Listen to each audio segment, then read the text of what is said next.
होता है कि जो प्रेग्नेंट औरतें होती हैं, जो पहला बच्चा होता है, उन लोग को सही से जानकारी नहीं होती है। तो हम लोग ये सारी जानकारी देने के लिए आज का ये प्रोग्राम रखते हैं। तो इसके अंदर कैसा है कि जब पहली बार इंसान प्रेग्नेंट होती है लेडीज, उसके शरीर में जो जो बदल होते हैं, क्योंकि ये फर्स्ट टाइम होता है तो बहुत सी औरतें घबराती हैं कि ऐसा कैसा, किसको उल्टी होती, किसको बात सहन नहीं होती, और किसी को चक्कर आती है। तो ये कम से कम 3-4 महीने तो प्रोसेस होता है। किसी को कुछ भी नहीं होता, लेकिन किसी को बहुत तकलीफ होती है। तो इसके लिए पहले से हमारी पूर्व तैयारी क्या रहेगी, हमें किस तरह से अपने आप का इंतजाम करना है, या कैसा अपना ध्यान देना है, क्या खाना है, लसीकरण वगैरह कैसे करना है, ये सारी चीज़ की जानकारी हमें ज़रूरी है।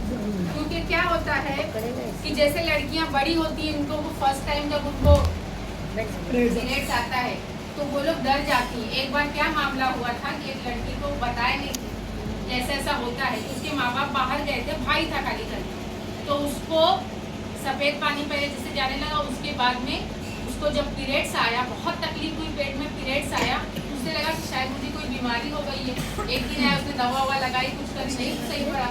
2-3 बार लगा था, कम से कम 5 दिन 7 दिन तो होता ही है। तो उसको लगा कि मेरे को कोई बहुत बड़ी बीमारी हो गई है। उसने क्या करी, बोली अब तो मैं मर जाऊंगी, ये तकलीफ में बर्दाश्त नहीं करती। उसने क्या करी, फिनाइल पी के खत्म हो गया। जब माँ बाप आए तो बच्ची डेथ हो चुकी थी। तो इसलिए क्या है कि ये सब चीज़ों की, जैसे बच्चियाँ टीनेज में आती हैं, ये सारी जानकारी हमें देना माँ बाप का काम है। माँ बाप का काम है कि उनको समझाना, या टीचर्स का, देखो सिलेबस स्कूल में भी आ ही रहा है, उनको हर चीज़ बताते, बट जो प्यार से अच्छे से बच्चों को माँ बाप या उनके टीचर्स ही समझा माँ ही बता सकते हैं, माँ बता सकते कि क्या है, कैसे होता है, कि ये क्यों जरूरी है। क्योंकि ये होना मतलब औरत पूरी तरह पूर्ण हो गई, अब वो माँ बन सकती है। ये अल्लाह का बहुत बड़ा एहसान है कि पीरियड्स वगैरह आना, उसकी वजह से कि हमें माँ बनने का अल्लाह पाक मौका देगा, या हमारे अंदर हमारे शरीर में कोई कमी नहीं है। तो किसी को पीरियड्स में प्रॉब्लम होती, किसी को तकलीफ होती, तो इसका इलाज हम पहले ही अगर कर लेंगे डॉक्टर को दिखा के, या खान पान अच्छा रखेंगे, तो हमें आगे चल के बच्चे होने में तकलीफ नहीं होती। क्योंकि ज़्यादातर माँ लोग इग्नोर करती, कोई बोलता है देखो मुझे सही से होता नहीं है, या मुझे दर्द होता है, ज़्यादा तकलीफ होती है।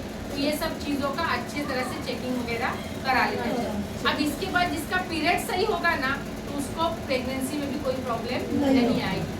तो इसलिए पीरियड्स महीने कम से कम 28-30 दिन का है, किसी को 25 या 28 दिन का सर्कल होता है। तो महीने में एक बार पीरियड्स आना, बराबर से आना, ये मतलब औरत के लिए कि वो बिल्कुल सेहतमंद है बच्चा पैदा करने के लिए।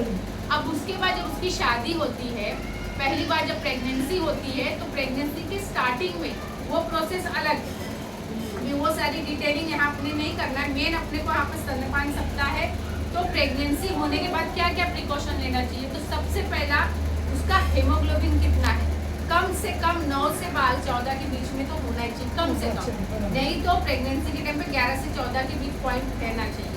उसके बाद उसको उसके अंदर आयरन, कैल्शियम, विटामिन वगैरह किस तरह से मात्रा में, उसका शरीर हेल्दी है कि नहीं, ये चीज़ें जरूर। उसका वजन कितना है, अब नॉर्मल वजन उसका कितना है, वो स्ट्रॉन्ग है कि नहीं, तो ये सारी चीज़ें भी देखी जाती है। उसका ब्लड प्रेशर तो उसको नहीं है, उसको कोई बीमारियाँ तो नहीं, क्योंकि बाद में वो प्रेगनेंसी में किसी के पेट में चर्बी वगैरह ज़्यादा होती है सारी चीज़। खाने पीने में सकस आहार किसको बोलते हैं, इसमें सब चीज़ हो, प्रोटीन, विटामिन, मिनरल्स, जैसे दूध, अंडा, मच्छी। अभी कोई लोग तो मच्छी नहीं खाते, उन्हें प्रोटीन वाली चीज़ें खानी चाहिए, हरी पाली भाजी और कलरफुल पाली भाजी, जैसे फ्रूट्स वगैरह। तो ये सारी चीज़ों का मिक्स खाना, दाल, चावल, कड़धान्य, ये सारी चीज़ें मिक्स खाना चाहिए।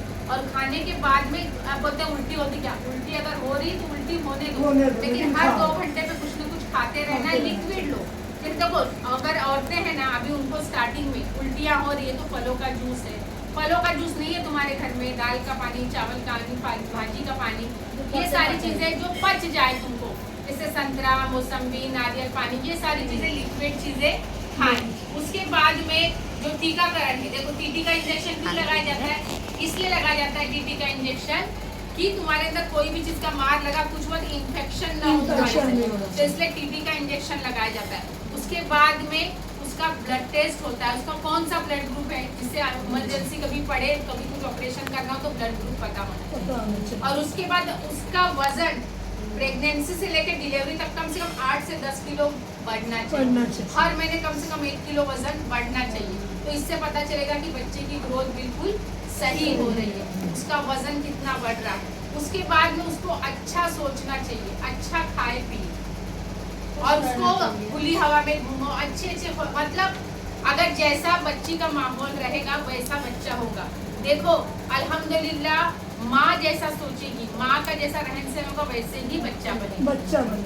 क्योंकि इससे देखो यूरोप कंट्रीज में ना प्रेगनेंसी के टाइम पे माँ को ट्रेनिंग दी जाती है कि इस वक्त माँ जो सीखेगी ना वो बच्चा ऑटोमेटिकली सीख लेगी। देखो जैसे अभी हजरत गौसे आजम की माँ 17 पारे हिफ्ज थी, तो जब वो पैदा हुए तो वो भी 17 पारे हिफ्ज थे, क्योंकि वो हमेशा तिलावत कुरान करते थे। 5 टाइम नमाज पढ़ो, कलाम पाक की मायने वाले कलाम पाक की तिलावत करो।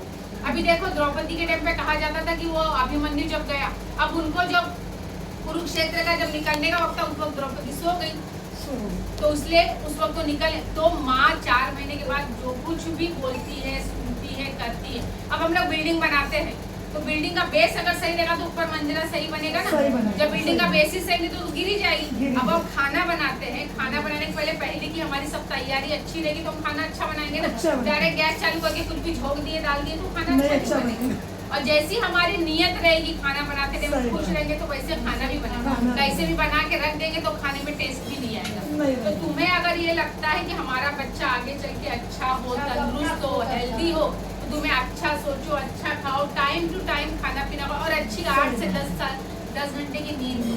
अब ये सब होने के बाद में जो देखो ये सोचते हम काम ना करें, हम लेटे ही रहे, हमको बेड रेस्ट, तो बेड रेस्ट लेने वालों का ऑपरेशन ही होता है। और ऑपरेशन तुम लोग सोचते हो नॉर्मल डिलीवरी ना हो, ऑपरेशन हो, जो रीढ़ की हड्डी में इंजेक्शन दिया जाता है ना, उसका शरीर बिल्कुल बेकार हो जाता है। फिर बाद में किसी का शरीर फूक जाता है, क्योंकि जो जितना देखो बड़े घर की औरतें जो होती है व्यायाम करने जाती है, व्यायाम करने की जरूरत नहीं है, जो घर का काम करो वही बेस्ट व्यायाम है। घर में अगर तुम देखो 7 महीने के बाद में तुम अच्छे से झाड़ू मारोगी, पोछा लगाओगी, फुर्ती से काम करोगी, तुम्हारे अंदर लचीलापन रहेगा। और 7वें महीने के बाद घी वगैरह है, गर्म चीजें खाना शुरू करो, घी वगैरह पियो। और उसके बाद में देखो जितना अपने आप को नाजुक बनाओगी, क्योंकि डिलीवरी होने के बाद एक पॉइंट रह जाता है इंसान की जान निकलने के लिए, वो जिंदगी और मौत का वक्त हो जाता है। पता है कितनी नई जिंदगी मिलती है अगर एक बच्चा और उसको एक हज का सवाब है, समझ लो। तो उस वक्त तुम्हारे पास ताकत आनी चाहिए ना। अगर तुम्हारे पास ताकत नहीं रहेगी तो तुम बच्चा डिलीवरी नहीं हो सकती। फिर बोलो कि मेरा ऑपरेशन कर दो, और एक बार ऑपरेशन तो हो जाएगा लेकिन जिंदगी खराब हो जाती है। बदन किसका फूल जाता है, किसी को कहते हैं, ये सारी चीजों को ध्यान दे। और उसके बाद पहले वहाँ पे जाके हॉस्पिटल में नाम वगैरह लिखा ले, एक नाम वगैरह लिखा ले हॉस्पिटल में, पैसे पानी का इंतजाम रखे। रात बिरात अगर कोई तकलीफ होती है रात बिरात, तो जाने के लिए साधन की जरूरत है कि नहीं, और पैसे पानी का इंतजाम है कि नहीं, हॉस्पिटल में नाम वगैरह लिखाया है कि नहीं, सारी चीज का पहले से इंतजाम करके रखे। ये सारी चीजों का सबने ध्यान देने से इनका 8वां महीना लगा है। अब 8वां महीना लगा है तो अभी 9वें महीने के बाद कभी भी डिलीवरी हो सकती है। तो रात बिरात इंसान कहीं अगर तुमको जाना है तो तुम्हारे पास आदमी होना चाहिए, तुम्हारे पास जाने का साधन होना चाहिए, पैसे पानी का इंतजाम होना चाहिए, तुम्हारा जो ब्लड ग्रुप है उसका डोनर वगैरह, तो ये सारी चीजों का पहले से प्रीवियस इंतजाम रखें। तो ये सबकी सब लोग कोशिश करें। और एक चीज और ये ध्यान रखो, देखो अगर हम सोचेंगे कि जो होगा इंशाल्लाह अच्छा ही होगा, तो अच्छा ही होगा। और हमेशा अपने बच्चों के लिए अल्लाह से ये दुआ करे कि अल्लाह तू जो भी दे, बेटा दे, बेटी तो उसे सही सलामत दे और तंदुरुस्ती दे, और उसके अंदर कोई कमी न दे मेरे खुदा, क्योंकि तेरी रहमत लामजूल है। तो हमें अल्लाह से हमेशा जैसा बंदा कुमार करता है वैसे अता करता है। जितनी चीजें मैंने बताई उसका ध्यान दे, हेमोग्लोबिन अपना चेक करे, और ये कोशिश करे कि जितनी फुर्ती अपने अंदर पैदा कर सकते हैं फुर्ती पैदा करें, क्योंकि उस वक्त फुर्ती की और ताकत की और हिम्मत की जरूरत है। और अगर तुम लोग चाहते हो तुम्हारा बच्चा तंदुरुस्त हो, आगे चल के बच्चे, तो अच्छे से खाओ पियो, सकस आहार लो, विटामिन कैल्शियम जो भी अवेलेबल है खुश दिली से खाओगे तो सब मदद मिलेगी। टाइम से खाना, ठीक है, 2 बजे कोशिश करेंगे आप लोग सब लोग, ठीक है, चलो ओके।